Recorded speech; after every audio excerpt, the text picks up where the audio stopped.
இனி summer holidays கண்ணு கால் GT ஹாலிடேஸ்க்கு பண்ணு. GT holidays, south India's #1 travel brand. Sir Kamal சாருக்கு மேலே வந்துட்டு திருப்பதி பிரதர்ஸ் லிங்குசாமி அவர்கள் வந்துட்டு ஒரு கேஸ் போட்டிருக்காங்க. இந்த மாதிரி ஒரு உத்தமவேலன் டைம்லேயே வந்துட்டு எனக்கு இன்னொரு படம் பண்ணி கொடுக்குறேன்னு சொல்லியிருக்காரு. என்ன நடந்துகிட்டு இருக்கு உள்ள? ஒரு நவம்பர் 7 கமலஹாசனுடைய பிறந்தநாள். அந்த பிறந்த நாளுக்காக வந்து சென்னை அண்ணா சாலையில் உள்ள பார்க் ஹோட்டலில் ஒரு பார்ட்டி ஒன்று வைக்கிறாரு. 2 ரவுண்டு 3 ரவுண்டு போன பிறகு கமலஹாசன் தோல் மீது லிங்குசாமி கை போட்டு, கமல் சார் நாம் ஒரு படம் பண்ணிடுவோம் நம்ம கம்பெனிக்கு அப்படின்னா, அப்படி கமலை ஒரு லுக் விட்டுட்டு பண்ணிடலாம் அதுக்குன்னா இதுதான் நடந்தது.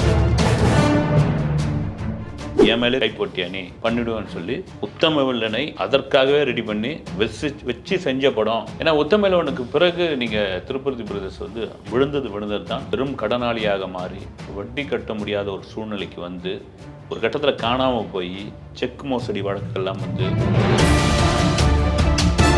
உத்தமவேலன் படம் ஓடலை அப்படின்னா உங்கள் திருப்பதி பிரதர்ஸுக்கு நாங்கள் ஒரு படம் பண்ணி தரேன் அப்படின்னு கமலஹாசன் சொன்னார்.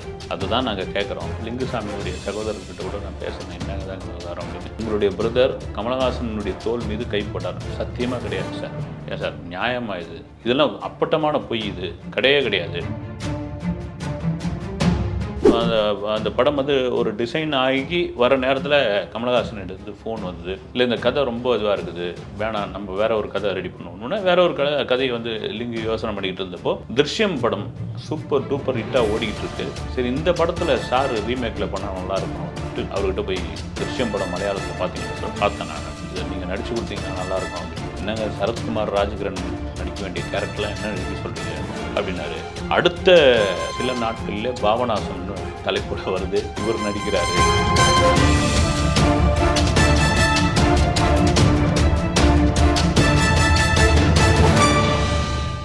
ஆகாயம் நேயர்களுக்கு வணக்கம். நான் உங்கள் அஷ்ரஃப். இன்று நம்மோடு இருப்பது செய்தியார் திரு செய்யார் பாலு அவர்கள். சார் வணக்கம் சார். வணக்கம் சார். சார் கமல் சாருக்கு மேலே வந்துட்டு திருப்பதி பிரதர்ஸ் லிங்குசாமி அவர்கள் வந்துட்டு ஒரு கேஸ் போட்டிருக்காங்க. இந்த மாதிரி ஒரு உத்தமவேலன் டைம்லேயே வந்துட்டு எனக்கு இன்னொரு படம் பண்ணி கொடுக்குறேன்னு சொல்லியிருக்காரு. இன்னும் கொடுக்கலங்கிற மாதிரியான ஒரு நிலை. என்ன நடந்துக்கிட்டு இருக்கு உள்ள? ஆக்சுவலாக என்னென்னா, இதை நான் ஒரு ஆரம்பத்துலேருந்து வரேன், அது எந்த ஊடகத்தில் பேசுனாங்கன்னு இதெல்லாம், ஆனால் தொடர்ச்சியாக இந்த மாதிரியான டாக் இண்டஸ்ட்ரியிலையும் மீடியாவிலையும் இந்த டாக் ரொம்ப காலமாக இருந்துகிட்டு இருக்கு. ஒரு நவம்பர் 7 கமலஹாசனுடைய பிறந்தநாள். அந்த பிறந்த நாளுக்காக வந்து சென்னை அண்ணா சாலையில் உள்ள பார்க் ஹோட்டலில் ஒரு பார்ட்டி ஒன்று வைக்கிறாரு. இயக்குனர்கள், சினிமா நடிகர்கள் எல்லாம் கலந்துக்கிறாங்க, முக்கியமான நாட்கள்லாம் கலந்துக்கிறாங்க. அதில் வந்து நடக்குது, பார்ட்டி களை கட்டுது, இதுவாகுது. அந்த நேரத்தில் லிங்குசாமி ஒரு பெரிய பீக்கில் இருக்கார். அவருடைய திருப்பதி பிரதர்ஸ் கம்பெனி வந்து நல்ல நல்ல படங்களை வந்து ப்ரொடக்ஷன் பண்ணுறது, வாங்கி டிஸ்ட்ரிபியூஷன் பண்ணுறது, அந்த பேனரை யூஸ் பண்ணுறது, இப்படியாக நடந்துக்கிட்டு இருக்கு. இது வந்து பேசப்பட்ட விஷயம். 2 ரவுண்டு 3 ரவுண்டு போன பிறகு கமலஹாசன் தோல் மீது லிங்குசாமி கை போட்டு, கமல் சார் நாம் ஒரு படம் பண்ணிடுவோம் நம்ம கம்பெனிக்கு அப்படின்னா, அப்படி கமலை ஒரு லுக் விட்டுட்டு பண்ணிடலாம் அதுக்குன்னா இதுதான் நடந்தது. தமிழ் இண்டஸ்ட்ரியில் சொல்லவே தேவையில்ல, கமலஹாசனுக்குள்ள பேர் என்னென்னா நல்ல திரைக்கலைஞன், நல்ல ஆளுமையான ஒரு மனிதர், எந்த கேரக்டர் கொடுத்தாலும் நடிக்கக்கூடியவர். அதை தாண்டி ஈகோவுடைய உச்சத்தில் உள்ளவர். அது தப்பு இல்லை. இப்படி வந்துட்டு கையை ரஜினி சார் போட்டிருந்தாலே அவர் டென்ஷனாக இருப்பார் தான் நினைக்கிறேன். இல்லை அது உண்மைதான். அதாவது கமலஹாசனே இப்போ 2-3 பேட்டிகளே சொல்லிக்கிறாரு, கர்வம் தான் என்னுடைய கவசம். ஆமாம். ஆனால் அங்கே போயிட்டு ஒரு தோல் மேலே போட்டு நம்ம ஒரு படம் பண்ணிவிடுவோமா அப்படின்னு, பண்ணிவிடுவோம், என் மேலே தோல் போட்டியா கை போட்டியா நீ பண்ணிவிடுவேன்னு சொல்லி உத்தமவேலனை அதற்காகவே ரெடி பண்ணி வச்சு செஞ்ச படம். ஏன்னா உத்தமவேலனுக்கு பிறகு நீங்கள் திருப்பதி பிரதர்ஸ் வந்து விழுந்தது தான் பெரும் கடனாளியாக மாறி வட்டி கட்ட முடியாத ஒரு சூழ்நிலைக்கு வந்து ஒரு கட்டத்தில் காணாமல் போய் செக் மோசடி வழக்கெல்லாம் வந்து ஒரு மாதிரி கொலாப்ஸ் ஆகிடுச்சு. உண்மையிலே ஒரு அந்த பிரதர்ஸ் அந்த லோகோவே அப்படி தானே இருக்கும். பிரதர்ஸ் எல்லாம் அப்படி நிற்கிற மாதிரி வந்து கும்பகோணம் பக்கத்தில் ஒரு மளிகை கடை வச்சுருந்து அதிலிருந்து ஒருத்தர் வந்து தன் சகோதரர்களுடைய வாழ்வை தான் முதல் படமாக எடுத்திருந்தார். ஏறக்குறைய அதோடைய இன்ஸ்பயர் தான் வந்து ஆனந்தம் எடுத்திருந்தார். அது பிறகு வந்து ஒரு முக்கியமான விஷயம், ஒரு முக்கியமான டைரக்டர் ஆகிட்டார். அந்த அஞ்சான் மாதிரியான படங்கள்லாம் வந்தப்போ ஓவராக பேசி அடுத்த ஷாருக் கான், அடுத்த அமிதாப் பச்சன், சூர்யா, இதெல்லாம் வந்து இந்திய சினிமாவுடைய தவிர்க்க முடியாத படம். கற்றுக்கிட்ட மொத்த வித்தையும் இறக்குறேன் அப்படின்னு சொல்லி இறக்குறேன். அந்த பல்லு குத்துற குச்சிலாம் இருக்குது இல்லைங்களா, இந்த படம் வந்த பிறகு அதெல்லாம் வந்து ரொம்ப டிமாண்ட் ஆகிடும் அந்த மாதிரி ரேஞ்சில். ஏன்னா படம் முழுக்க வாயில் அதை வச்சுருப்பார் இவர். இப்படியா பேசி பேசி பேசி அந்த படத்தை வந்து ஒழிச்சு கட்டிட்டாங்க. அது பின்னணியில் நிறைய இருக்குது. Right, okay. இப்போ இந்த உத்தமவேலன் விவகாரம் வந்து சமீபமாக இப்போது விஸ்வரூபம் எடுக்கிறதுக்கு காரணம் என்னென்னா, லிங்குசாமி திருப்பதி பிரதர்ஸ் தயாரிப்பு நிறுவனத்திலிருந்து சொல்லப்படுற விஷயம், உத்தமவில்லன் இந்த மாதிரி படம் ஓடலை அப்படின்னா உங்கள் திருப்பதி பிரதர்ஸுக்கு நாங்கள் ஒரு படம் பண்ணி தரேன் அப்படின்னு கமலஹாசன் சொன்னார். அதுதான் நாங்கள் கேட்குறோம். இது வந்துட்டு எப்படி சார், வாய் வழியாக சொன்னதா இல்லை அக்ரிமெண்ட் மாதிரி? அக்ரிமெண்ட்டாக தான் இன்றைக்கி பேசியிருக்குமே. அவங்க கேட்டது வாய் வழியாக தான் சொல்லியிருக்காரு. போகிற போக்கில் வந்து கேட்க முடியாது இல்லைங்களா. உங்களை வந்து கமலஹாசன் மாதிரி ஒரு பெரிய உட்காருங்க, நீங்கள் உட்காந்து ஸ்டாம்ப் பேப்பரில் எழுதி கொடுத்து கையெழுத்து போட்டு சாட்சி கையெழுத்து போடுங்கன்னு சொல்ல முடியாது இல்லைங்களா. சொல்ல ஒரு நம்பிக்கை தானே. சினிமாவே வந்து வெறும் பேப்பரையும் மூளையும் நம்பி தான் முதலீடே இங்கே நடக்குது. வந்து ஒரு பேப்பரில் எழுதப்பட்டதையும் அவனுடைய அறிவு சார்ந்த விஷயம் தான் இத்தனை கோடியும் வந்து நம்பிக்கையோடு முதலீடு பண்ணுறாங்க. அப்படி சொன்ன விஷயம் நான் கூட இது சம்மந்தமாக லிங்குசாமியுடைய சகோதரர்கிட்ட கூட நான் பேசினேன், என்னங்க தாங்க விவகாரம் அப்படின்னு. இதை தான் நான் தெளிவுபடுத்தணும். முதல்ல இண்டஸ்ட்ரி முழுக்க, மீடியா முழுக்க இந்த மாதிரியான ஒரு டாக் இருக்குது. அதாவது பார்க் ஹோட்டலில் பார்ட்டியில் உங்களுடைய பிரதர் கமலஹாசனுடைய தோல் மீது கை போட்டார். சத்தியமாக கிடையாது சார். ஏன் சார் நியாயமாக இது? அவர் இருக்கிற உயரம் என்ன, இது என்ன, ஒரு லெஜண்ட். அவர் ஒரு சாதாரண ஆள் கூட போட மாட்டாங்க. இதெல்லாம் அப்பட்டமான பொய். இது கிடையவே கிடையாது. வழக்கையின் படமும் விஸ்வரூபம் படமும் தேசிய விருது வாங்கியிருந்தது. அந்த சமயத்தில் நாங்கள் போய் லிங்குசாமியும் அவருடைய சகோதரர் போஸும் போயிட்டு கமலஹாசன் பொக்கே கொடுத்துட்டு பேசிகிட்டு இருக்கும்பொழுது, சார் எங்கள் கம்பெனிக்கு ஒரு படம் பண்ணுங்கன்னு. தாராளமாக பண்ணிடலாமே, அதில் போய் என்ன இருக்குதுன்னு சொல்லி எங்கள் பிரதர் சந்திரஹாசனை போய் மீட் பண்ணுங்கள், சம்பளம் கதை இந்த விவகாரம்லாம் நீங்கள் பேசிடுங்கன்ட்டார். அந்த சமயம் அவர் திருச்சியில் இருந்தார். நாங்கள் ஃப்ளைட்டு பிடிச்சி போய் திருச்சியில் போயிட்டு சம்பளம் நாங்கள் ஒரு கதை சொன்னால் அவர் ஓகே சொல்லிட்டார். எல்லாம் ஒரு அந்த படம் வந்து ஒரு டிசைன் ஆகி வர நேரத்தில் கமலஹாசன்கிட்ட ஃபோன் வந்தது, இல்லை இந்த கதை ரொம்ப இதுவாக இருக்குது, வேணாம் நம்ம வேறு ஒரு கதை ரெடி பண்ணுவோம்னா வேறு ஒரு கதையை வந்து லிங்கு யோசனை பண்ணிக்கிட்டு இருந்தப்போ திருஷ்யம் படம் சூப்பர் டூப்பர் ஹிட்டாக ஓடிக்கிட்டு இருக்கு.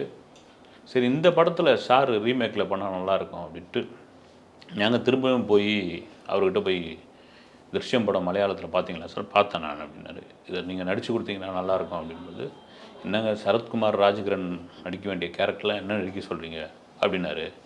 எங்களுக்கு சரி ஓகே அவருக்கு விருப்பம் உள்ள பொழுதுன்னு வந்துட்ட பிறகு அடுத்த சில நாட்களில் பாபநாசம்னு தலைப்போட வருது, இவர் நடிக்கிறாரு. ரைட் ஓகே சரி ஒரு உள்ளே வந்து காலை விட்டாச்சு. நம்ம அவருக்கு எந்த மாதிரியான பிடிச்சமான கதையாக இருக்குதுன்னு மறுபடியும் ஒரு கதையை லிங்குசாமி ரெடி பண்ணி போய் பேசினப்போ, இது பக்கா கமர்ஷியலாக இருக்குது, வேணாம் வெயிட் பண்ணுங்க அப்படின்னு வெயிட் பண்ணி பார்த்தோம். திடீர்னு அவர்கிட்ட ஒரு ஃபோன் வந்தது. வந்த பொழுது போய் மீட் பண்ணப்போ என்னுடைய நண்பரும் நடிகருமான ரமேஷ் அரவிந்த், கன்னட நடிகர், அவர் டைரக்ஷனில் ஒரு கதை இருக்குது, இதுதான் அவுட்லைனு, இதை பண்ணலாமான்னு. சரி பண்ணலாம் சார்னு முடிவாயிடுச்சு. ஆனால் எங்களுக்கு வந்து லிங்குசாமிக்கு அந்த கதை மேலே திருப்தி இல்லை. ஒரு மாதிரி என்ன சொல்கிறது வந்து, அவரும் டைரக்டர் கிரியேட்டர் தானே, வந்து இன்னும் ஒரு மாதிரி ஒரு ட்ரையாக இருக்குது, ஒரு ஆர்ட் ஃபிலிம் மாதிரியான ஒரு கதையை சொல்லியிருக்காரு அப்படின்ட்டு. ஆனால் கமல் சொல்லிட்டார், அது மறுப்பு சொல்ல முடியாது. அவரே டைரக்ஷன்லாம் ஃபிக்ஸ் பண்ணியாச்சு, டேட்டு இதெல்லாம் இது பண்ணியாச்சு, ஓகேன்னு போயாச்சு. பாதி படம் வரைக்கும் உங்களுக்கு திருப்தியே இல்லை. பாதி படம் வரைக்கும் வந்து என்னடான்னு படத்தையும் முடிச்சாச்சு. இண்டஸ்ட்ரியில் எப்படி தெரிய ஆரம்பிக்கிறீங்களா, அந்த மீடியேட்டர்ஸ் மூலியமாக டிஸ்ட்ரிபியூட்டர்கள் மத்தியில் வந்து படம் அந்தளவுக்கு சுகம் இல்லையா அப்படின்ற ஒரு டாக் வருது. இவங்க வியாபாரம் பேசுகிறாங்க, வியாபாரம் இவங்களை எதிர்பார்த்த அளவுக்கு வியாபாரம் வந்து அந்த படத்துக்கு வரல. அது காரணம் என்ன, இந்த மாதிரி ஒரு டாக்கு. இந்த நேரத்தில் தான் இவங்க சொன்ன தகவல், திருப்பதி பிரதர்ஸ் சொன்ன தகவல் என்னென்னா, ஓவர்சீஸ் எஃப்எம்எஸ் இருக்குங்களா, அதை வந்து கமலஹாசனை வச்சுருந்தார். நாங்கள் வந்து ஒரு ரிலீஸ் டேட்டு ஒரு வியாபாரமான பிறகு அதை ஃபிக்ஸ் பண்ணி, மற்றது வந்து இந்த டேபிள் ப்ராஃபிட்னுவாங்களே ஆடியோ, அப்புறமா வந்து சேட்டலைட்டு, இந்த ரைட்ஸ்லாம் விற்ற பிறகு ரிலீஸுக்கு பிளான் பண்ணுவோன்னு இருக்கும்பொழுது இவர் ஓவர்சீஸில் ரிலீஸ் பண்ணி விட்டார். அங்கே வந்து வெளிநாடுகளில் படம் ஓட ஆரம்பிச்சிருச்சு. படம் பண்டல்னு தகவல் வந்தோடனே இங்கே ஒருத்தரும் தொட மாட்டேன்ட்டாங்க. அதுக்கப்புறம் அதையும் மீறி எங்களுக்கு சக்திக்கு மீறி கடனை வாங்கி பெரும் கடன்காரனாக மாறி அந்த படத்தை ரிலீஸ் பண்ணோம். அதனுடைய ரிசல்ட் என்னன்னு உலகத்துக்கே தெரியுன்ட்டாங்க. நிச்சயமா சார். சார் இப்போ இந்த மாதிரி வந்துட்டு கமல் சார் சொல்கிறாரு அப்படின்றத நம்பி மட்டுமே ஒருத்தவங்க வந்துட்டு கவுன்சிலில் வந்துட்டு ஒரு கேஸை கொடுக்க முடியுமா? ஏன்னா வந்துட்டு ஒரு வாய் வார்த்தையாக சொல்கிறது தானே, பேசும்போது நம்மளும் சொல்லுவோம், 1000 சொல்லிடுவோம், அதெல்லாம் வந்துட்டு ஒரு வழக்கு மாதிரி போய் சொல்லி எனக்கு ஒரு படம் பண்ணித்தாங்கன்னு கேட்கறது நியாயமா?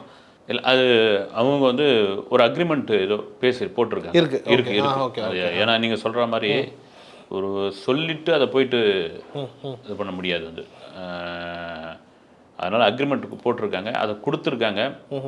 வழக்கம் போல் என்னென்னா, நீங்கள் இப்போ எந்த கவுன்சிலாக இருந்தாலும் எந்த சங்கமாக இருந்தாலும் ஒரு பெரிய ஸ்டார் நடிகர்கள் அவங்ககிட்ட வந்து ஒரு மோதுறதுக்கு, தீர்மானம் டக்குன்னு போடுறதுக்கு, ஒரு உத்தரவு போடுறதுக்குலாம் தயங்குவாங்க இல்லைங்களா?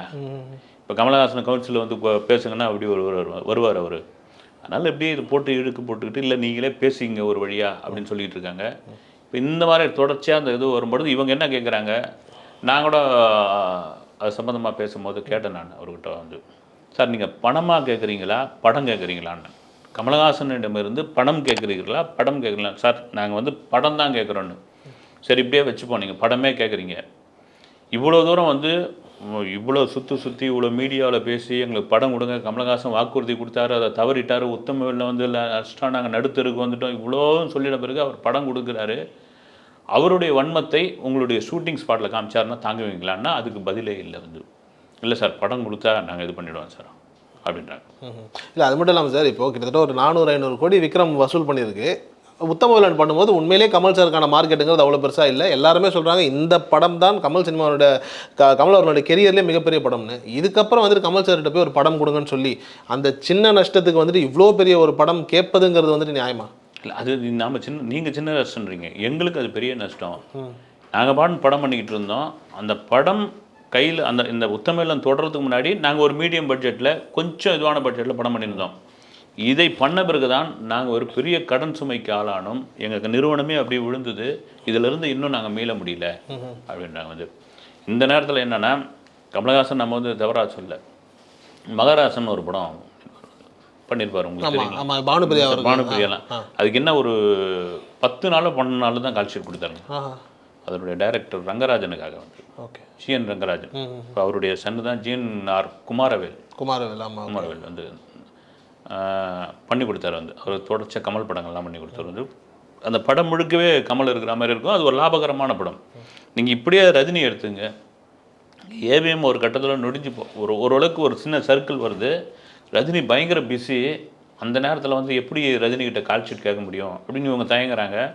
ஏன்னா அவர் ஒரு ரஜினியோட லிஸ்ட்டில் வந்து ஒரு 6 கம்பெனி இருக்கும், தேவர் ஃபிலிம்ஸு, ஏவிஎம்மு, அப்புறம் இன்னும் இது சத்யா மூவிஸு, இது மாதிரி இவங்களுக்கு தான் தொடர்ச்சியாக படம் பண்ணி தருவார். இப்போ ரஜினியோட காதுக்கு போயிடுறோன்னே அவர் என்ன பண்ணுறாரு, இந்த டேட்டெல்லாம் பிச்சு அரை நாள் 1/4 நாள் இதெல்லாம் ஒன்றா ஆக்கி ஒரு 12 நாள் வருது, அந்த 12 நாளை கொடுக்குறாரு. அவங்களுக்கு பெரிய சந்தோஷமாகிடுது. உடனே எஸ்பிஎம்ஐ கூப்பிட்டு இந்த 12 நாளுக்கு ஏற்ற மாதிரி ஒரு ஸ்கிரிப்டை ஒன்று ரெடி பண்ணுங்கன்னு பொழுது, அது வழக்கமான ரஜினி படமாக இருக்கக்கூடாது, ஒரு குழந்தைகளுக்கான படமாக இருக்கும், அந்த குழந்தைகளுக்கும் அது ஒரு கொண்டாட்டமான படமாக இருக்கணும் அப்படின் போது தான் வந்து ராஜா சின்ன ராஜா அது மிகப்பெரிய வெற்றி இல்லை, மிகப்பெரிய வெற்றி படம். அதுதான் அந்த அனிமேஷன்லாம் வந்து அறிமுகப்படுத்தப்பட்டது. இப்படி நீங்கள் 2 நடிகர்களும் அது மாதிரியான நொடிந்த அந்த ப்ரொடியூசர்களுக்கு உதவி பண்ணியிருக்காங்க இயக்குநர்கள். கமலஹாசன் நினச்சா நீங்கள் ஒன்றும் ஒரு 60 நாளோ 70 நாளோ கொடுக்க கூட தேவையில்லை. எனக்கு தெரிஞ்சு பார்த்தீங்கன்னா அவங்க அப்படிலாம் கூட டிமாண்ட் வைக்கல வந்து. சரி ஒரு 5 நாள் கொடுக்குறீங்க, 5 நாள் வச்சு என்ன ஸ்கிரிப்ட் பண்ணிக்கங்க நீங்கள் அப்படின்னு கூட இறங்கி வரலாம்.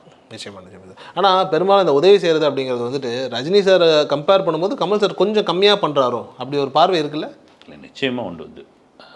ரஜினியுடைய இது வேறு வந்து, இதே நம்ம கூட நம்ம சேனலில் பேசியிருக்கிறோம் வந்து. தேவர் ஃபிலிம்ஸ் வந்து அன்னையோர் ஆலயம் எடுத்துகிட்டு ஒரு நொடிஞ்சு போய் தேவர் ஃபிலிம்ஸோடைய மாப்பிள்ளை தியாகராஜன் நின்றுட்டு இருக்கும் பொழுது இதே பிரச்சனை வந்து அன்னையோர் ஆலயம் வந்து லாபமான படம் இல்லைன்றாங்களே, உங்களுக்கு என்னன்றாங்க. இல்லை நீங்கள் வந்தால் லாபமான படம் சார், வழக்கமான லாபத்தை விட கொஞ்சம் கம்மின்னு மழுப்பலாக பேசுகிறாருன்னு புரிஞ்சுக்கிட்டு இதே போல் தான் ஒரு கால் ஷீட்டு அங்கங்கே இருக்கிறதெல்லாம் பிச்சு கொடுக்குறாரு. அதான் வந்து அன்புக்கு நான் அடிமை, ஸ்ரீதேவிலாம் நடிச்சது. நீங்கள் கமலை பார்க்கும்போது அப்படி கிடையாது வந்து. கமலுக்கு வந்து இந்த ஒரு இண்டஸ்ட்ரியில் பெரும்பாலும் பேச்சு கொண்டு வந்து யாராவது அவரை சீண்டிட்டாங்க, அவங்களுடைய தன்மானத்தை யாராவது இது பண்ணிட்டாங்க, இல்லைனா அவரை ஏதாவது சந்தேகப்பட்டாங்கன்னா அவரை வச்சு செஞ்சிருவார் அப்படின்னு ஒரு டாக் இருக்குது. அதே மாதிரி வசூல் ராஜா படம், அந்த படம் முடிச்சிட்டதுக்கப்புறம் கூட வந்துட்டு சரணோட கம்பெனியில் வந்து ஒரு படம் பண்ணி கொடுக்குறதாக சொன்னார். அது இன்ன வரைக்கும் நடக்கலைங்கிற மாதிரியான ஒரு பேச்சு இருக்கே, அது உண்மையாது? உண்மை அது. வசூல் ராஜா முடிச்சிட்ட பிறகு சரண் வந்து ஒரு அட்வான்ஸே கொடுத்துட்டாருங்க. ஒரு அட்வான்ஸே கொடுத்து அந்த அட்வான்ஸ் இதுவாகி இதே கதை தான், லிங்குசாமி கதையாக தான் போயிரு. அந்த அட்வான்ஸுக்கு போய் திரும்ப கேட்டு அதை கொடுக்க முடியாதுன்னு சொல்லி அப்போது இருந்த ப்ரொடியூசர் கவுன்சிலில் இதே போல் வந்து ஒரு கம்ப்ளைண்ட் கொடுத்து கடைசி வரைக்கும் அவரால் வாங்கவே முடியல. அது வந்து என்ன காரணம், அவங்களுக்குள்ள என்ன பிரச்சனை நடந்ததுன்னு தெரியல. அது ஏன்னா வசூல் ராஜா எம்பிபிஎஸ் வந்து முன்னாபை எம்பிபிஎஸ் தமிழில் ரீமேக் பண்ணணுன்னு டைரக்டர் யாரும் வந்து கமல் தான் ஃபிக்ஸ் பண்ணுறாரு. ஏன்னா அவருடைய குருநாதர் கமலுடைய வரிசையாக படங்கள் பண்ணிட்டு இருந்து கேபாலச்சந்தருடைய இன்ஸ்டியூட்லேருந்து வந்த ஒரு சரணை, ஆனாலும் ஓகேன்னு சொல்கிறார் வந்து. படங்கள் பண்ணிக்கிட்டு இருக்கும்பொழுது சரணுக்கும் இவருக்கும் ஒரு சின்ன கிளாஷ் நடக்குது. சரண் வந்து கொஞ்சம் உஷாராயிடுறாரு. ரைட்டு, நம்ம வந்து ஒரு லெஜண்ட் கூட பண்ணிக்கிட்டு இருக்கோம், இந்த நேரம் அவர் சொல்கிறது தான் கேட்டுக்கணும்னு. அதை பார்த்துட்டு வந்து அந்த ஃபாஸ்ட்டாக எடுத்தது. நீங்கள் பெரும்பாலும் அந்த படத்துடைய முக்கால்வாசி படப்பிடிப்பு எங்கே நடந்திருக்குன்னா, கீழ்ப்பாக்கம் பச்சைபாஸ் காலேஜ் இருக்க குஷால்தாஸ் கார்டன், இப்போ வந்து அப்பார்ட்மெண்ட்டாக மாறிடுச்சு. அங்கே தான் அந்த ஹாஸ்பிட்டல் செட்டப்லாம் அங்கே தான் எடுத்தது.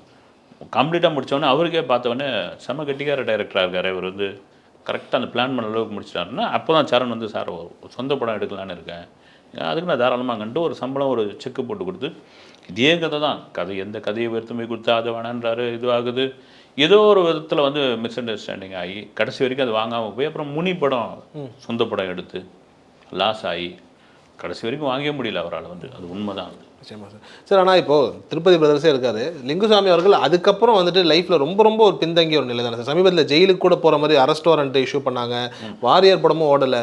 இந்த காரணத்தினால தானே சார் ரஜினி முருகன் நினைக்கிறேன் ஒரு படம் வந்துட்டு ரிலீஸ் ஆகாமே இருந்தது இல்லை, அது உத்தம இல்லைனால தான் அந்த. ஆமாம், ரஜினி முருகன் வந்து அப்புறமா இன்னும் 2-3 படம் இடம்பொருள் லேவல் கூட, இடம்பொருள் லேவல் அப்படியே தான் இருக்குது அது. இதுதான் காரணம் வந்து. ஆனால் ஒரு கட்டத்தில் வந்து அந்த வழக்கினுக்கு பிறகு வந்து நீங்கள் எக்ஸ் பிக்சர்ஸ் மாதிரி ஆகணும்னு பார்த்தாங்க. எக்ஸ் பிக்சர்ஸில் வந்து காதல் தொடர்ச்சி அந்த படங்கள்லாம் இது சங்கர், ஆமாம், இதெல்லாம் வந்த பிறகு சங்கர் உஷாராயிட்டார். இது வேணாம், கம்மி பட்ஜெட் தான் பண்ணிகிட்டு இருக்காரு, இது தொடர்ச்சியாக வெற்றியை கொடுக்காது, இதுக்கே தேவையில்லாதுன்னு தான் அதை அப்படியே ஸ்டாப் பண்ணிட்டாரு. இவங்க அதுக்கப்புறம் ஒரு நாள் நீங்கள் சொல்கிற மாதிரி ஒரு விருது படங்கள் ஒரு மக்களுக்கு போய் இந்த படம்லாம் போய் சேரணும் அப்படின்னு முடிவு பண்ணி எடுத்ததெல்லாம் வந்து ஒரு கட்டத்தில் வந்து ஸ்டாப் ஆகி போச்சு. உங்களுக்கு ஃபண்டு வராமல் போகுது ஒரு இடத்துலேருந்து. நீங்கள் சினிமாவை பொறுத்த வரைக்கும் எப்படி தெரியுமா சார், அது ரொட்டேஷன் வந்து ஆகிட்டே இருக்கணும். அது ப்ரொடக்ஷன்னா நீங்கள் ஒரு கடனை வாங்கிட்டீங்க, ஒரு படம் பண்ணிட்டீங்க, அந்த படத்தை ரிலீஸ் பண்ணிட்டீங்க, இல்லை ரிலீஸ் பண்ணுற போகிறதுல உங்களுக்கு வந்து ஒரு பிரச்சனை ஏற்படுதுன்னா டக்குன்னு இன்னொரு படத்தை பூஜை போடுவீங்க. நீங்கள் இந்த படத்தை காமிச்சு அந்த கடனை வந்து சரி கட்டுவீங்க. இந்த கடனை இது பண்ணிங்க, இப்போ ஒரு படம் பூஜை போட்டிருக்கேன், இது நடந்த உடனே இதில் நம்ம பார்த்துக்கலான்னு, இது அப்படியே வந்து அடுத்தடுத்து வந்து ஒரு சங்கிலி மாதிரி தான் போய்கிட்டே இருக்கும். அது இதில் இந்த நுணுக்கம் தெரிஞ்சவர்கள், இதிலேருந்து தப்பிச்சவர்கள், இதில் நீங்கள் அதுக்கு ஒரு சரியான உதாரணம் இந்த சமீப காலகட்டங்களில் பார்த்தீங்கன்னா ஆர்பி சௌத்ரி பக்கா பிளானு, அந்த கதை தேர்வு என்ன பண்ணுவாராம், ஒரு 30 லட்ச ரூபா பட்ஜெட் போடுவாராம், அதுக்குள்ளே படத்தை முடிங்க, அதிலிருந்து தாண்டுச்சுன்னா அது எவ்வளோ பெரிய ஆளாக இருந்தாலும் நிறுத்திடுங்கன்னு. அது உதாரணமாக ஒரு படம் சொல்லணும்னா காமராசன் ஒரு படம் வந்து தெரியுங்களா, இவர் முரளி நடித்த படம், வடிவேல் நடித்த படம். இவர் வந்து அது இப்போ எஸ்.ஏ. சந்திரசேகர் கிட்ட இருந்த ஒரு டைரக்டர். அவர் படம் ஷூட்டிங் நடந்துக்கிட்டே இருக்குது, இவர் நம்பி கொடுத்துட்டாரு.